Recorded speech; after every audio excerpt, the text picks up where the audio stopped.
In this video, I'm going to show you this spreadsheet that's on the screen, which is a retirement planning spreadsheet. It will show how your invested assets will behave over time, making it easier for you to plan when to stop working. If you're interested in this material, it's available for purchase at the link in the description of the video. This spreadsheet has plenty of input data. I will go through each of them and show you how this graph and this results table help you understand a bit more about your retirement planning. Here on the left side, we have some information regarding your life.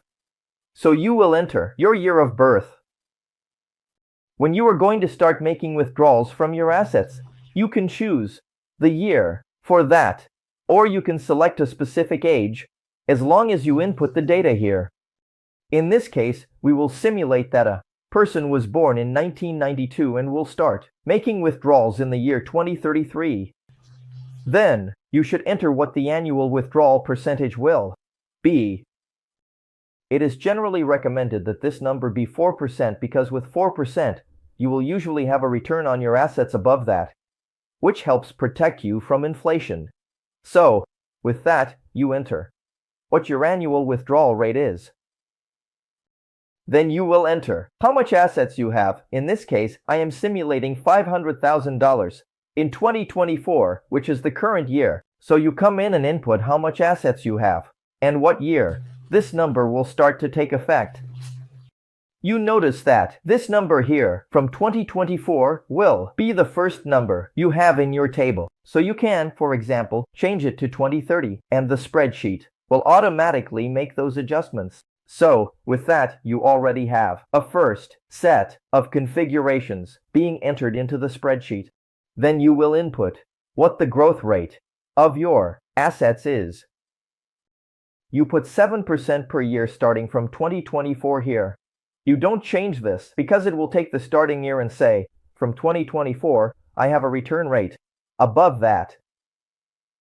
You notice that 2024 will always be the first year of the group in each of the other categories, and there will be some gray cells that are unfilled below. What does this mean? It means that starting from a given year, you can always sequentially, that is, in order, change this parameter. So, for example, I will simulate that in 2024 I have a more aggressive rate of 8%, and that starting in 2040 I will be more conservative and will do 6%. In other words, I will have a rate of 8% from 2024 to 2040 and a rate of 6% from 2040 onward. This applies to all groups. In this case, I will simulate that it will be 7% forever. I will always have 7% because I believe it is an appropriate fair rate to achieve. So that's why for this conservative simulator, I will use this number. Then you will enter what your monthly spending level is. That is, what your monthly expense is. You come here and enter, for example, $6,000 starting in 2024. You don't need to change 2024 because it's the year you entered. And you come here and put that it's $6,000 per month. In addition, you always have to input an inflation rate. What does that mean? For each year that passes starting from 2024, you will adjust your cost of living, whether at 5%, 3%, or 2%. It will depend on how you set it up. You can also, after a certain year, enter a new monthly cost. So, for example, I'm going to simulate that. In 2032, I will have determined the cost. Then you have to come here and enter that information. That's why the spreadsheet allows you to make all these changes. Then you will enter monthly investment data, that is, in addition to your assets of $500,000 in 2024, which grows at a rate of 7% per year. How much will you invest in that asset per year? In this case, I will start in 2024 with $80,000, and since I'm simulating that in 2032, I will start making withdrawals. In 2032, I will set it to 0. Here you have to pay close attention, because in this case, I might forget this, and it will simulate that I will keep making investments. That's not it. If I want to stop in 2032, I come here and put that in 2032 I will no longer make investments. That's why I set this value to 0. In addition, there is a growth rate in front of the 80,000. In other words, in 2024 I invest 80,000 per year. In 2025 I will increase this amount by 3%. In 2026 I will increase this amount by 3%. So there is a growth rate for this number that you should also consider. Then, lastly, we have the annual extra income. What is this? Let's suppose you have some private pension, and starting from a certain year, you will have extra income. Either starting now you already have extra income, or for your retirement, you want to count on an extra income of, for example, $24,000 a year. This will help a bit with your numbers. Why? Because you will withdraw amounts starting in 2032, as you mentioned here, but your cost of living will be partially covered by this extra income. So, if you have extra income, you include it here. You notice that in all the data entry blocks, there are optional years here, as I mentioned to you. It's important that you follow an order for these years. Always input years in increasing order. You shouldn't come here and put 2038 and then 2032 below it. That doesn't make sense. It will mess up the spreadsheet. So always input years in increasing order.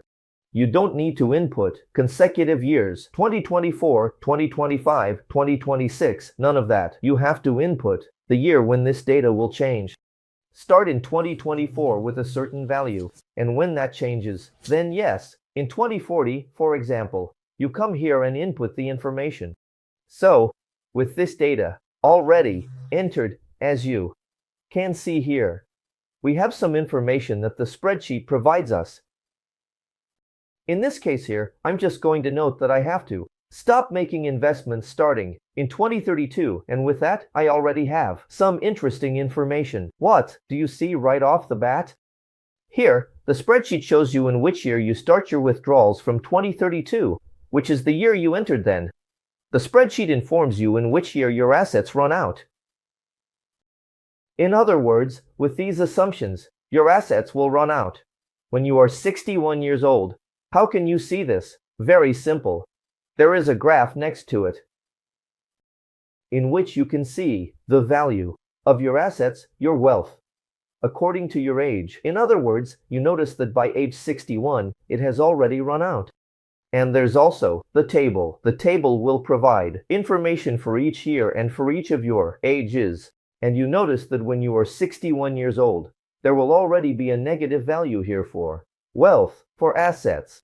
So you start withdrawing money, probably earlier than planned, and that causes your assets to decrease. You can see other things here in these graphs. You can see, for example, your investment volume, which goes up to your age of 40. You can see your level of withdrawals, which was already here.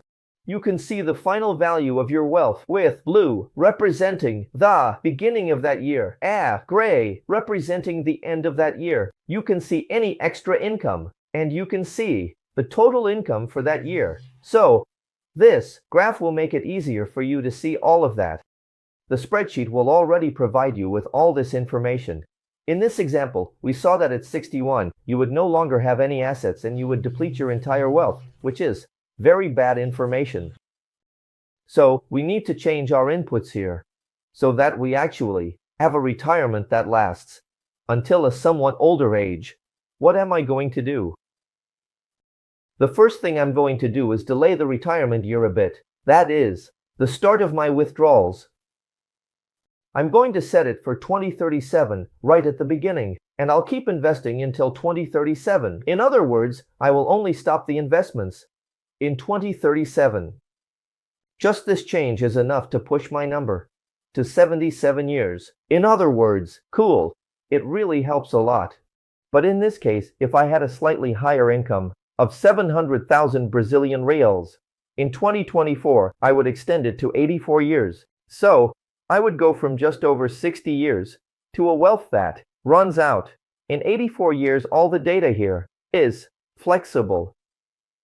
So, for example, if I change my rate of return to 8% per year, I can already have wealth to last until 108 years.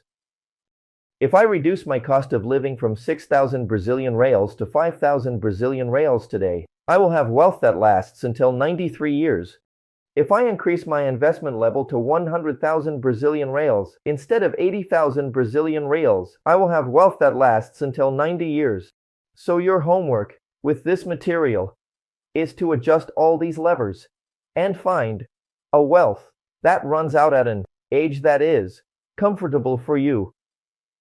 So let's suppose you think that zeroing out your wealth at 110 years is a good number. 110 years is an age that you might not live to.